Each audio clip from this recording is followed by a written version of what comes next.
ஹல்லேலூயா. கர்த்தருடைய பரிசுத்த நாமத்துக்கு ஸ்தோத்திரம் உண்டாவதாக. இந்த நிகழ்ச்சியோட நோக்கம் வந்து வாலிப பிள்ளைங்க, குறிப்பாக வாலிப பிள்ளைங்க வேத வசனத்தை கொஞ்சம் டீட்டெயிலாக தெரிஞ்சுக்கணும் அப்படின்ட்டு ஒரு உரையாடலாக, ஒரு கலந்துரையாடலாக தான் வேதத்தில் உள்ள வசனங்களை கேட்டு பிள்ளைங்க கேட்பாங்க. எனக்கு தெரிஞ்சதை நான் சொல்லுவேன். ஓகே, இது ஒரு சின்ன ஒரு கலந்துரையாடல் தான். வேதத்தை இன்னும் அதிகமாக தெரிஞ்சுக்கொள்றதுக்கு நம்மளுடைய பக்தி விருத்திக்கு எதுவாக வந்து அமையும் நான் எதிர்பார்க்குறேன். இவங்க ஆஷ்லின், இவங்க அபிஷா, இவங்க சிஎஸ்ஐயில் இருக்காங்க, ஒரு ஊழியக்காரரோட மகள். இவங்களும் முழு நேர ஊழியத்துக்கு தங்களை ஒப்பு கொடுத்துருக்காங்க. இவங்க பெண்டிகாஸ்டல் சபையில் இருக்காங்க.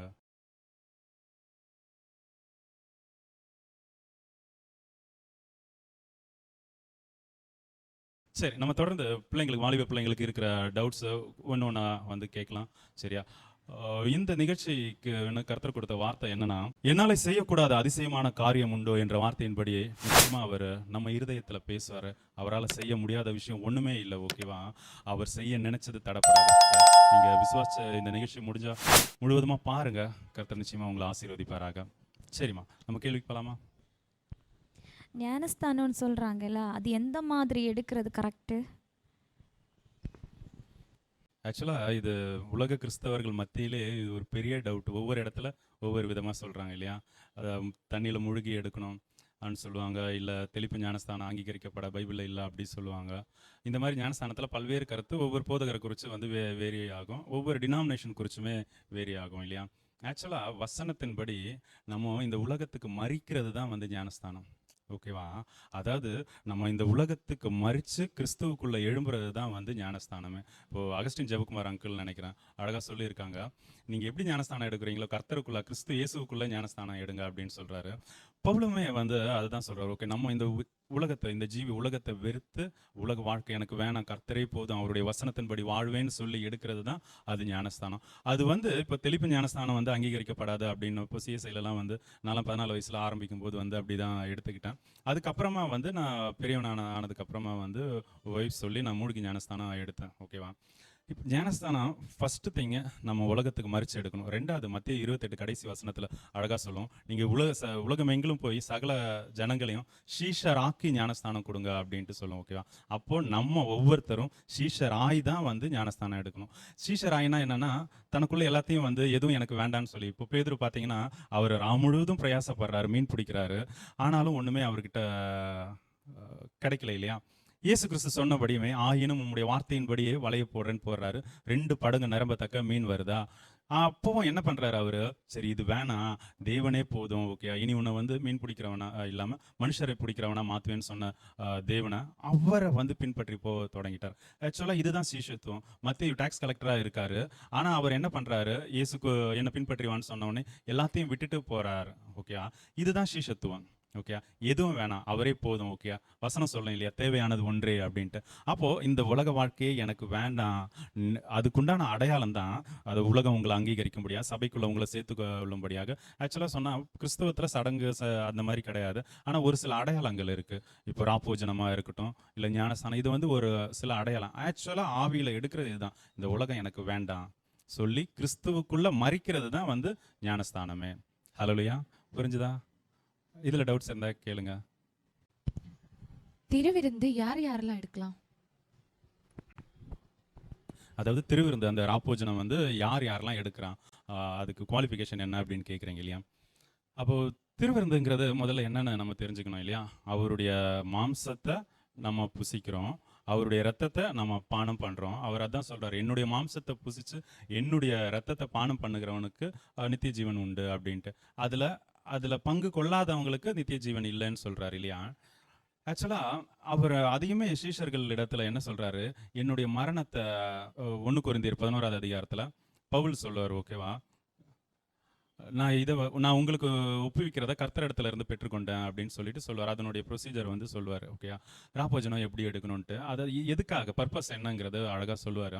ராப்போஜனம் எடுக்கிறது எதுக்குன்னா அவருடைய மரணத்தை நினைவு கூறும்படியா. ஓகேவா? அப்போ ஏன் அவருடைய மரணத்தை நினைவு கூறணும்? ஏன் நினைவு கூறணும்னா, அவர் தான் இந்த உலகத்தில் இருந்து நம்மளை ரட்சிக்கிறாரு, காப்பாற்றுறாரு, காப்பாற்றி பரலோக ராஜ்யத்துல சேர்க்கும்படியா அவருடைய விலைக்கிரயமா வந்து என்ன சொல்றாரு, ரத்தத்தை, அவருடைய முழு ரத்தத்தையும் சிந்தி நம்மளை அவர் ஓன் பண்ணிட்டார், சொந்தமாக்கிட்டார். ஓகேவா? நம்ம எல்லாம் அவருக்கு சொந்தமானவங்க, அவருக்கு தான் நம்ம மேல அதிகாரம் இருக்கு இல்லையா? பேதுரு அழகா எழுதுவாரு. அப்போ அதை நம்ம நினைவு கூறணும். நம்ம இந்த உலக மனுஷங்க அல்ல. ஓகேவா? நான் இந்த உலகத்தான இல்லைங்கிறத நம்ம ஞாபகம் வச்சுக்கணும். அதுவும் அவரோட வந்து நம்ம ஒவ்வொருத்தருமே புதிய ஏற்பாட்டு சபை எப்படின்னா, ஒவ்வொருத்தரும் ஆவிக்கேற்ற மாளிகையா கிறிஸ்து இயேசுவோடு இணைந்து கட்டப்பட்டுட்டு வரோம். இந்த மாளிகையில வந்து அவர் தான் வந்து அஸ்திபாரக்கல், ஓகே, மூளைக்கு தலைக்கல்லா இருக்கார். நம்ம ஒவ்வொருத்தரும் ஆவிக்கேற்ற மாளிகையா கட்டப்பட்டுக்கிட்டே வரோம் இல்லையா? அப்போ அதுக்கு அவர் தான் மூலக்கல். அவரை நம்ம மறந்துடக்கூடாது. அவரை இல்லாம நமக்கு நித்திய ஜீவன் இல்லை. வழியும் சத்தியமும் ஜீவனுமா இருக்காரு. அவர் தான் வந்து வாசலா இருக்கார். அவர் தான் மெய்ப்பனா இருக்கார். எல்லாமே அவர் தான் இல்லையா? அவரை நினைவு கொள்ளும்படியா வந்து எடுக்கணும். இதை எடுக்கிறதுக்கு வந்து தகுதி என்னன்னு பார்த்தா, சரி, அப்போ யார் எடுக்கலாம் அப்படின்னு பார்த்தா, சீஷனா இருந்தாலே எடுக்கலாம். சீஷனா என்னன்னு நம்ம ஞானஸ்தானத்திலே பார்த்துட்டோம் இல்லையா? ஞானஸ்தானம் வந்து எடுத்தவங்க வந்து எல்லாரும் ஆக்சுவலா எடுக்கலாம். முறைப்படி வசனத்தின்படி சீஷனாய் உலகம் வேண்டான்னு சொல்லி ஞானஸ்தானம் எடுக்கிற எல்லாருமே வந்து ராப்போஜன பந்தியில வந்து கலந்துக்கலாம். அவங்கவுங்க எந்த சபையின் கீழே இருக்காங்களோ, இப்போ சிஎஸ்ஐலியா, பெண்டிகாஸ்லியா, இல்லை ஆர்சிலியா, எதுன்னு கீழே இருக்காங்களோ, அவங்க சர்ச் டாக்டரின்ஸ்னு இருக்கு இல்லையா? அந்த சபையினுடைய, அந்த டினாமினேஷனுடைய கட்டளைகளின்படி அதுக்கு கீழ்ப்படிஞ்சு அப்படி வந்து எடுக்கலாம். யார் ஞானஸ்தானம் கொடுக்கறதுக்கு தகுதி பெற்றவங்கன்னா, இயேசு கிறிஸ்துவ போல தன்னுடைய சுயத்தை வெறுத்து என் பிதாவுனுடைய சித்தத்தையே மாத்திரம் செய்யணுங்கிற அந்த வாஞ்சை இருக்கிறவங்க, அப்படி செய்யறவங்க வந்து இதை கொடுக்கலாம். ஹல்லேலூயா. திருவிருந்து கொடுக்கறதுக்கு இயேசு கிறிஸ்துவ போல இருக்கணும். அப்படி வாழ்ந்தாதான் கொடுக்க முடியும். ஓகே, அப்ப எடுக்கணும்னா அவருடைய சீஷர்களை போல இருந்தாதான் நம்ம எடுக்கணும். ஹல்லேலூயா. பரலோக ராஜ்யத்தில் யார் யாரெல்லாம் போவாங்க? அது போறதுக்கு நம்ம என்ன பண்ண வேண்டும்? பரலோக ராஜ்யத்துக்கு போறதுக்கு யாரெல்லாம் தகுதி பெற்றவங்க அப்படின்ட்டு இல்லையா? இப்போ ஆக்சுவலாக பரலோக ராஜ்யத்துக்கு போகிறதுக்கு தகுதி பெற்றவங்க வந்து ஃபஸ்ட்டு, இது வந்து ஒரு சில ப்ரொசீஜர்ஸே இருக்குது வசனத்தின்படி பார்க்கும்போது. ஃபஸ்ட்டு என்ன சொல்லுது, 7:21 மத்தேயுல அழகாக சொல்லியிருக்கோம் அந்த வசனம். என் பிதாவினுடைய சித்தத்தின்படி செய்கிறவனை அல்லாமல் பரலோக ராஜ்யத்தில் ஒருத்தருமே வந்து பிரவேசிக்க முடியாதுன்னு வசனம் சொல்லியிருக்கு. ஓகேவா? இது ஃபர்ஸ்ட் ஸ்டெப். ஓகே, அவருடைய சித்தம் வந்து நம்ம செய்யணும்னாலே ரோமர் 12:2 வந்து அழகா இருக்கு. இந்த பிரபஞ்சத்துக்கு ஒத்த வேஷம் தரிக்கக்கூடாது. அப்போ இந்த பிரபஞ்சத்துக்கு ஒத்த வேஷம் தரிக்காம நம்ம வந்து தேவத்துவமா அவர் நமக்கு நியமிச்ச வாழ்க்கை வாழணும்னா அதுக்கு முந்தின வசனமே சொல்லுது, நம்மளை ஜீவ பலியா ஒப்பு கொடுக்கணும் அப்படின்ட்டு. ஓகேவா? அப்போ ஃபர்ஸ்ட் பேசிக் நம்ம வசனம் அழகா சொல்லும், ஏன்னா இடுக்கமான வாசல் வழியா உட்பிரவேசிக்க பிரயாசப்படுங்க. ஓகே, கேட்டுக்கு போற வாசல் வந்து விரிவும் அது விசாலமா இருக்கு அப்படின்ட்டு. அது பார்க்க வந்து நல்ல ஹைவே மாதிரி இருக்குன்னு வச்சுக்கோங்களேன். ஆனா இது எப்படி இருக்கு, ஒரு சின்ன ஸ்ட்ரீட், ஸ்லம்குள்ள போற ஒரு ஸ்ட்ரீட் மாதிரி, அது இடுங்கி இடுங்கி போறோம்ல, அந்த மாதிரி மேபி இருக்கும் அப்படின்ட்டு. அதாவது அழகா, ரொம்ப அழகா வசனம் சொல்லும். நான் ஏன் வசனத்தை எல்லாம் அழகானா எனக்கு அப்படிதான் வந்து புரிஞ்சுது. ஓகே, 30-35 வருஷம் ஒரு சபை கீழே வந்து போய்கிட்டே இருக்கும்போது எனக்கு புரியல. அந்த ரட்சிப்பின் சந்தோஷம் என் இருதயத்தை அவருடைய ஒரு வசனம், ஒரு வார்த்தையின் மூலியமா என்ன கட்டில் கிடையா இருந்த என்ன எழுப்பும்போது அது ஒவ்வொன்றுமே வந்து அந்த வார்த்தைக்குள்ள ஜீவனை வந்து புரிஞ்சிக்க முடியுது. ஓகே, அப்போ இந்த இடுக்கமான வாசல் வழியா உட்பிரவேசிக்க பிரயாசப்படுங்கள்னு சொல்லியிருக்கு. இனி ஒரு சுவிசேஷ பகுதியில் அதை கண்டடைகிறவங்களே சிலர் அப்படின்ட்டு. ஓகே, நீங்களாம் ஆவலா கேட்கும்போது நிச்சயமா வந்து அந்த வாஞ்சியோட நீங்களாம் இப்போ கண்டடைஞ்சிருக்கீங்க. ஓகேவா? அப்போ இப்படி இதுதான் வழி பரலோகத்துக்கு போகிறதுன்னு தெரிஞ்சிருக்கு. இது வந்து ஃபர்ஸ்ட் ஸ்டெப்பு தான். என்ன, பிதாவுனுடைய சித்தத்தின்படியே செய்யணும் அப்படிங்கிறது.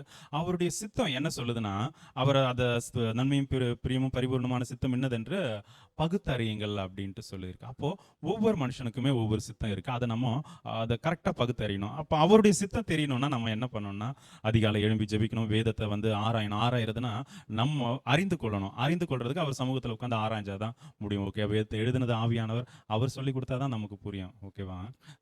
அப்போ நம்ம வேதத்தை ஆராயணும், தெய்வ சமூகத்தில் இருக்கணும், அதிகாலையில் எழும்பி தேடணும். அந்த வாஞ்சையோடு இருக்கும்போது தான் நமக்கு அவர் நம்ம மேலே வச்ச சித்தத்தை சொல்லவே முடியும். ஓகே, அந்த சித்தத்தை செய்யறதுக்கு நமக்கு நீடிய பொறுமை வேணும். ஓகே, நமக்கு நியமிச்சிருக்க ஓட்டத்தை நம்ம கிறிஸ்து இயேசுவை நோக்கி பொறுமையோடே ஓட கடவும் சொல்லியிருக்கேன். அந்த நீடிய பொறுமை இருந்தால் தான் அந்த சித்தத்தை செஞ்சு முடிக்க முடியும். ஓகே, எல்லாத்துக்கும் மேலே அந்த தெய்வ அன்பு இருக்கணும். ஓகே, இந்த அன்பின் நிறைவு, இது எல்லாமே நேற்று கேட்ட மாதிரி இருக்கு இல்லையா? அதனுடைய கண்டினியூஷன் மாதிரி இல்லை நேற்று மெசேஜில். சரியா? அப்போ அதான் அந்த அன்பினுடைய பூரணம் வந்து என்ன சொல்றது, நம்ம சரீரத்தையே அன்பினுடைய எக்ஸ்ட்ரீம் என்னன்னு பார்க்குறோம். இயேசு கிறிஸ்து அழகாக சொல்றாரு, தன் சிநேகிதனுக்காக ஜீவனை கொடுக்கறது காட்டிலும் மேலான அன்பே இல்லைன்னு. அதே வந்து நிருபத்தில் என்ன சொல்லியிருக்குன்னா, 1 கொரிந்தியர் 13 உன் சரீரத்தை சுட்டெரிக்க கொடுத்தாலும் அன்பு உனக்கு இல்லைன்னா அது ஒண்ணுமே இல்லைன்னு சொல்றாரு இல்லையா? நீ பரிபூர்ணமா இருக்கணும்னு நினைச்சேன்னா அந்த வாலிபன்ட்ட என்ன சொல்றாரு? உனக்கு இருக்கிற எல்லாத்தையும் வித்து தரித்திரருக்கு கொடு அப்படின்னு சொல்றாரு. இங்க அதே 1 கொரிந்தியர் 13 என்ன சொல்லுதுன்னா, நீ உன்னுடைய எல்லாத்தையும் வித்து தரித்திரருக்கு கொடுத்தாலும் அன்பு உனக்கு இல்லைன்னா ஒண்ணுமே இல்லைன்னு சொல்லி அன்பை பத்தி விஷயங்கள் சொல்றாரு இல்லையா? அப்போ ஃபர்ஸ்ட் நமக்கு அதான் எனக்கு தெரிஞ்ச என்னுடைய அனுபவத்துல சொல்றேன், ஃபர்ஸ்ட் நமக்கு இந்த கிறிஸ்தவத்துல அன்பு தான் வந்து அது பிரைம். ஓகேவா? அந்த அன்பு எந்த மனுஷனுக்குள்ள இருக்கோ அவனுக்குள்ள நிச்சயமா வந்து கிறிஸ்து இயேசு இருக்காரு. ஓகே, ஏன்னா தேவன் அன்பாவே இருக்கார். பரலோகத்துக்கு போறதுக்கு முதல் படியே அன்பு. ஓகே, ரெண்டாவது அவருடைய சித்தத்தை அவருடைய சித்தத்தின்படி செய்யணும். ஓகே, மூணாவது அவருடைய சித்தத்தின்படி செய்யறதுக்கு நமக்கு ரொம்ப ரொம்ப ரொம்ப நீடிய பொறுமை வேணும். ஓகே, இதெல்லாம் ஆவியின் கனியிலே இருக்கணும். கனியுள்ள வாழ்க்கை நம்ம வாழ்ந்தா மட்டும்தான் வந்து இப்படி பரலோகத்துக்கு போக முடியும். இதை வந்து ஒவ்வொரு டினாமினேஷன்ல ஒவ்வொரு மாதிரி வந்து சொல்லுவாங்க. ஆர்சியில் ஒரு மாதிரி சொல்லுவாங்க, சிஎஸ்சியில் ஒரு மாதிரி சொல்லுவாங்க, பெண்டிகாஸ்டலில் ஒரு மாதிரி சொல்லுவாங்க. பெண்டிகாஸ்டல் மீன்ஸ் அந்த ஆவிக்குரிய சபைன்னு சொல்ற சபைகளை சொல்றேன். ஓகேவா? ஏன்னா இவங்க சொல்லுவாங்க இவங்க போக மாட்டேன்னு, இவங்க சொல்லுவாங்க இவங்க வந்து போக மாட்டாங்க அப்படின்ட்டு. ஃபேக்ட் இதுதான். அதாவது ஆர்சியில இருந்து தான் பெர்க்மன்ஸ் அங்கிள்லாம் பாட்டு பாடினாங்க. இந்தியாவில் உள்ள நிறைய குக்கிராமங்கள் ரட்சிக்கப்படுறதுக்கு அவருடைய பாட்டு தான் இதுவாக இருந்தது இல்லையா? நிறைய பெரிய ஊழியர், பெரிய மீன்ஸ் நிறைய ஆத்துமாக்களை ஆதாயம் பண்ண தமிழ்நாட்டில் இருக்க ஊழியர்கள் பார்த்தீங்கன்னா சிஎஸ்சி பேக்ரவுண்ட்ல இருந்து தான் வந்திருக்காங்க. ஓகே, இப்போ இதுல என்ன இவங்களுக்குள்ள கிறிஸ்தவர்களுக்குள்ளேயே வந்து அந்த ஒற்றுமை இல்லாததை பார்க்குறோம். ஆனா நான் என்ன சொல்லுவேன்னா, இது கர்த்தரே அப்படி பண்ணி வச்சிருக்காரு அப்படின்ட்டு. ஓகேவா? அவனுக்கு அளந்த அளவின்படி அவன் வந்து கரெக்டா இருக்கணும். சரியா? அவனுக்கு என்ன, இப்போ எனக்கு ஒரு வசனம் தான் எனக்கு தெரியுது, அதுல எவ்வளவு நான் உண்மையா இருக்கேன். வசனம் சொல்லுது இல்லையா, கொஞ்சத்துல உண்மையா இருக்கிறவனா அநேகத்துக்கு அதிபதியா வைக்கிறேன். அதை ப்ராக்டிக்கலா வேர்ல்ட்லி லைஃபுக்கு கொண்டு வருவாங்க. எனக்கு கற்றுக் கொடுத்தது இப்படிதான். உனக்கு ஒரு வசனம் தெரியுமா, அதுல கரெக்டா இருந்தியா, அதுக்கு அடுத்து அப்படியே படிப்படியா உயர்த்துவார். நிறைய வசனம் சொல்லி கொடுத்து நிறைய ஆத்மாக்கெல்லாம் ஆதாயப்படுத்த வச்சு. ஓகே, அப்ப அந்த ஒண்ணுத்துக்கே நமக்கு அந்த கீழ்ப்படிதல் வேணும். ஓகே, நம்ம கீழ்ப்படியணும்னா யாருக்கு கீழ்ப்படியணும், அதுக்குண்டான விசுவாசம் வேணும். ஓகே, இது எல்லாமே ஸ்டெப் பை ஸ்டெப்பாக பரலோகத்துக்கு போகிறதுக்கு உண்டான வழி. ஓகே, நம்ம சிம்பிளாக ஒரே வார்த்தையில் வந்து சொல்ல முடியாது. சரியா? இப்போது நோவாக்கு ஒரு விதத்தில் இருக்கும், பேதுருக்கு ஒரு விதத்தில் இருக்கும், இப்போ தானியலுக்கு ஒரு விதத்தில் இருக்கும். பரலோகத்துக்கு போகணும்னா நீ இதை செஞ்சு முடிச்சுனா வரலாம் அப்படின்ட்டு. இப்போ இந்த இடத்துல நீங்கள் இதை பரலோகம் எப்படி போகிறது, யார் போவான்னு கேட்டனால சொல்கிறேன். இப்போ எலியா தேவ சித்தத்தின்படி செஞ்சால் தானே போக முடியும். எலியாட்ட 3 வேலை கொடுப்பார். ஓகே, ஆசைகளை சீரியாவின் மேலே ராஜாவை அபிஷேகம் பண்ணு, எகுவை வந்து இஸ்ரவேலில் வந்து ராஜாவை அபிஷேகம் பண்ணு, உன்னுடைய ஸ்தானத்தில் எலிசாவை அபிஷேகம் பண்ண தீர்க்கதரிசி ஆகணும். ஆனா அவர் அந்த 3 வேலையுமே செய்ய மாட்டார். அதுல ஒன்று தான் செய்வார். அவனுடைய ஸ்தானத்துல எலிசாவை தீர்க்கதரிசி அபிஷேகம் பண்ணார். அப்போ அது ஒன்று தான் செய்வாரு. ஆனா அது வந்து என்ன ஆகும், 3 வேலைத்துல நம்ம பார்க்கும்போது 3 வேலை தேவன் கொடுத்து அதில் ஒன்று தான் செய்கிறாருன்னு. ஆனால் அவரை வந்து பரலோகம் வந்து கொண்டு போவோம். சுழல் காட்டினால பரலோகத்துக்கு எடுத்துக்கொள்ளப்பட்டார்னு எலியா சொல்லுவோம். ஓகே, அவர் கொடுத்த பாக்கி 2 வேலையும் அவருடைய சீஷன் வந்து செய்வார். ஓகே, அப்போது ஒவ்வொருத்தருக்குமே இண்டிவிஜுவல் அழைப்பு. அதை நம்ம அவரோட இணைஞ்சு சேர்ந்து அதை கண்டுபிடிச்சு அதை செஞ்சாதான் வந்து போக முடியும். ஹல்லேலூயா. தேவ சித்தத்தை அறிந்து கொள்வது எப்படி?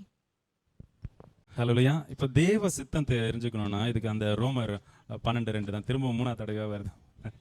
ஃபஸ்ட்டு நம்ம இந்த உலகத்துக்கு ஒத்த வேஷம் தரிக்கக்கூடாது. ஓகே, அதுக்கு முன்னாடி நம்மளை ஜீவ பலியாக ஒப்பு கொடுத்துருக்கணும். சரி, இதெல்லாம் வசனத்தின்படி. ஒரு சிலர் வந்து கேட்குறாங்க, நீங்கள் வசனத்தை விடுங்க, உங்கள் கருத்தை சொல்லுங்கள். ஓகேவா, நாங்களும் தான் பைபிள் படிக்கிறோம், உங்கள் கருத்து என்ன, அதாவது ப்ராக்டிக்கலாக வந்து கேட்குறாங்க. சரி, ஒரு சிலர் கேட்குறாங்க. அதனால சொல்கிறேன், இப்போது தேவ சித்தத்தை நம்ம அறிஞ்சிக்கணும்னா முதல்ல தேவன் யாருன்னு தெரியணும், அவருடைய சத்தம் நமக்கு கேட்கணும், அவருடைய தொடுதல் நம்ம உணரணும். தேவன் யாருன்னு தெரிஞ்சாதான் நம்ம அவருடைய சித்தத்தை தெரிஞ்சிக்க முடியும். இப்போ ப்ராக்டிக்கலாக பைபிளில் பார்த்தா நிறைய சித்தம் இருக்குது. ஓகே, எல்லா ஜனங்களும் ரட்சிக்கப்படுறது தேவனுடைய சித்தமாக இருக்குது. வேதத்தை அறிவை அடைகிறதுக்கு அவருடைய சித்தமாக இருக்குது. ஓகே, நம்ம மற்றவங்களுக்கு வேண்டி மாறப்பட்டு ஜெபிக்கிறது அவருடைய சித்தமாக இருக்குது. இந்த 1 தெசலோனிக்கர். சரி, அதில் அப்படியே லைனாக வரும், ஒரு 8-9 சித்தம் வரும். வேறையும் நிறைய இருக்குது. சரியா? இப்போ இண்டிவிஜுவல் மனுஷங்களுக்கு தேவன் தனக்கு வச்சிருக்க சித்தம் அறியணும்னா வேற வழியே இல்லை. ஃபர்ஸ்ட் அவங்க தேவனை அறிஞ்சிருக்கணும். அதுக்குண்டான ஸ்டெப்பு என்னன்னா, நான் அதான் அதிலே சொன்னது தான், அதிகாலையில் அவரை தேடணும், அதிகமாக வசனம் வாசிக்கணும், தியானிக்கணும். நீங்கள் இது எல்லாத்த விட ரொம்ப முக்கியம், முழு இருதயத்தோடணும், முழு ஆத்மாவோடும் அவரிடத்துல அன்பு கூறும்போது அவர் உங்கள் கூட இடைப்படுவார். ஓகேவா? இப்போ நம்ம ஜெபம்னு சொல்லிட்டு என்ன பண்ணுறோம், நம்ம பாட்டுக்கு போய் வேண்டுதல்களையும் விண்ணப்பங்களையும் அவர்கிட்ட வந்து கொட்டிடுறோம். அவர் பேசுறது கேட்கறதுக்கு நமக்கு டைம் இருக்க மாட்டேங்குது இல்லையா? நம்ம அதான் நம்மளுடைய தேவையை அவர்கிட்ட வந்து சொல்லிடுறோம், இல்லை கேட்க வேண்டியதை வந்து கேட்டுடுறோம். இது வந்து வேண்டுதல் விண்ணப்பம், இது ஜெபம் கிடையாது. ஆக்சுவலாவுக்கு ஜெபிக்கிறதுனா அவர் சமூகத்தில் இருந்து அவர் பேசுறதை நம்ம ரிட்டன் கேட்கும்போது தான் நம்ம இப்போ ஒரு ஃபோன் பண்ணுறோம், அந்த சைட்லேருந்து சவுண்ட் வரலைன்னா என்ன பண்ணுவோம்? 2 3 தடவை ஹலோ சொல்லிட்டு கட் பண்ணிட்டு தான் வருவோம் இல்லையா? இதே தான் வந்து நடந்துட்டு இருக்கு. அவர் சத்தம் வந்து புரிஞ்சிக்க முடியல. ஓகே, இப்போ அடிப்படையாக சொன்னால் இந்த தெய்வ சித்தத்தை அறிஞ்சிக்கிறதுக்கு அபிஷேகம் ரொம்ப ரொம்ப ரொம்ப முக்கியம். ஓகேவா? தெய்வ ஆவியானவருடைய நடத்துதல் இருக்கும்போது தான் தேவனுடைய சித்தத்தை நம்மளால தெரிஞ்சுக்க முடியும். சரியா? அபிஷேகம் ரொம்ப முக்கியம். அபிஷேகம் இல்லாமல் அவருடைய சித்தத்தை அறிந்து கொள்வது ரொம்ப ரொம்ப கஷ்டம். ஏன்னா அவருடைய சித்தம் என்னன்னா, இப்போ நான் பேசுறது அவர் சித்தமா, நான் எழும்பி அடுத்து என்ன செய்யறது அவருடைய சித்தம், இப்படி ஒன்னொன்னுமே அவர் அழகா டிக்டேட் பண்ணி சொல்வார். ஓகே, ஒவ்வொன்றுமே. அப்போ அதை கேட்டு அதன்படி நடக்கணும்னா நம்ம அவர் கூட ரொம்ப அதிகமாக ஐக்கியமாக இருக்கணும். அப்போ நம்ம அவரை நேசிக்கும் போது தான், அவரிடத்துல அன்பு கூறும்போது தான் அவர் பேசுறது கேட்கும். இப்போ சத்தத்தில் நிறைய இருக்கு. தேவன் மாதிரியே ஒளியின் வேஷம் தரிச்ச பிசாசு ஒருத்தன் இருக்கான், அந்தி கிறிஸ்துன்னு நம்ம சொல்றோம் இல்லையா? அவன் பேசுறானா இயேசு கிறிஸ்து பேசுறானான்னு தெரியாது. அவனும் வசனத்தோட தான் வருவான் இல்லையா? இயேசு கிறிஸ்துவே அவன் வனாந்திரத்துல சோதிக்கிறான் வசனத்தை வச்சு. தேவனுடைய வார்த்தையை வச்சே வந்து சோதிக்கிறான், பார்த்தீங்களா? அப்போ அந்த டைம்ல எப்படி ஆக்ட் பண்ணணும்னா, இந்த ஆவியானவருடைய நடத்துதல் எல்லாம் முடியவே முடியாது. எந்த ஒரு மனுஷனாலையும், அதை இயேசு கிறிஸ்துவே சொல்றாரு இல்லையா? இது மனுஷனால கூடாது, தேவனால எல்லாம் கூடும் அப்படின்ட்டு. அப்போ தேவனால எப்படின்னா அவருடைய ஆவியை பெற்றுக்கொண்டு அப்படிதான் வந்து முடியும். தெய்வ சித்தத்தை அறிஞ்சுக்கணும்னா அபிஷேகம் பெற்றுக்கணும், தெய்வ வாஞ்சை இருக்கணும், அந்த அன்பு அவருடைய அன்புல இருக்கணும். அந்த மாதிரி அவர் கூட அதிகமாக வரவுல இருக்கும்போது தான் தெய்வ சித்தத்தை தெரிஞ்சுக்க முடியும். மற்றபடி ப்ராக்டிக்கலாக அந்த பைபிளில் வசனத்தில் படின்னா அது நம்ம கூகுளில் சர்ச் பண்ணாலோ இல்லை அந்த ஆப்பில் சித்தம்னு போட்டு பார்த்தாலே என்னெல்லாம் சித்தம்னு சொல்லிட்டு அந்த வேர்டு ஒப்புமையாக இருக்க வார்த்தைகளை காட்டும். அதுலேருந்து நம்ம எடுத்துக்கலாம் எது எது சித்தமாக இருக்கணும் கூட. அபிஷேகம்னா என்ன? அதை பெற நம்ம என்ன பண்ணணும்? ஆக்சுவலாக பரிசுத்த ஆவியானவருடைய நிறைவு தான் வந்து அபிஷேகம். ஓகேவா? நம்ம வாசிக்கிறோம், ஆவியில் நிரம்பி இதை பண்ணாங்க அது பண்ணாங்கன்னு சொல்லி பார்க்குறோம் இல்லையா? அந்த நிறைவு தான் வந்து அபிஷேகம். அதாவது தேவன் ஆவியாக இருக்காரு, அந்த ஆவியாகிய தேவன் நமக்குள்ளே வந்து ஃபுல்ஃபில் ஆகிறது தான் வந்து அபிஷேகம். ஓகே, அதை எப்படி பெற்றுக்கணும்னா ஃபஸ்ட்டு அபிஷேகத்தை பெறுறதுக்கு வந்து நமக்கு கீழ்ப்படிதல், வசனத்துக்கு கீழ்ப்படியணும். ஓகேவா? அப்புறம் தாகமுள்ளவன் மேலே தான் வந்து அவர் தண்ணீரை ஊற்றுவேன்னு சொல்லியிருக்காரு. அப்போ நமக்கு அதுக்குண்டான தாகம் வேணும். ஆவியானவருடைய வேலை என்ன? வந்து நினைப்பூட்டுவார். ஓகே, நான் உங்களுக்கு சொன்ன எல்லாத்தையும் அவர் நினைப்பூட்டுவார்னு இயேசு கிறிஸ்து சொல்கிறார் இல்லையா? அப்போ நமக்கு வசனம் தெரிஞ்சிருக்கணும். ஓகேயா? இப்படி இருந்தால் தான் வந்து அபிஷேகத்தை பெற்றுக்கொள்ள முடியும். எல்லாத்துக்கும் மேலே நீங்கள் அதிகமாக கேளுங்க. ஓகேவா? அவர் எல்லார் மேலேயும் வந்து என் ஆவியை ஊற்றுவேன்னு சொல்லியிருக்கார் இல்லையா? அப்போ அவர் சொன்னது தான் நம்ம வாஞ்சியோடு கேட்கும்போது நிச்சயமாக வந்து எல்லாரையும் அவர் நிரப்ப வல்லவராக இருக்கார். கர்த்தர் இந்த ப்ரோக்ராம் ஆசீர்வதிப்பாராக. உங்களுக்கு ஏதாவது வேத வசனத்தில் இருந்து கிறிஸ்துவத்துவத்தில் ஏதாவது டவுட்ஸ் உங்களுக்கு வாலிப பிள்ளைங்களுக்கு இருந்ததுன்னா நீங்கள் கமெண்ட்ஸில் கேளுங்க. எங்களுக்கு தெரிஞ்சதை நிச்சயமாக ஷேர் பண்ணுறோம். கர்த்தர் உங்களை ஆசீர்வதிப்பாராக. God bless you all.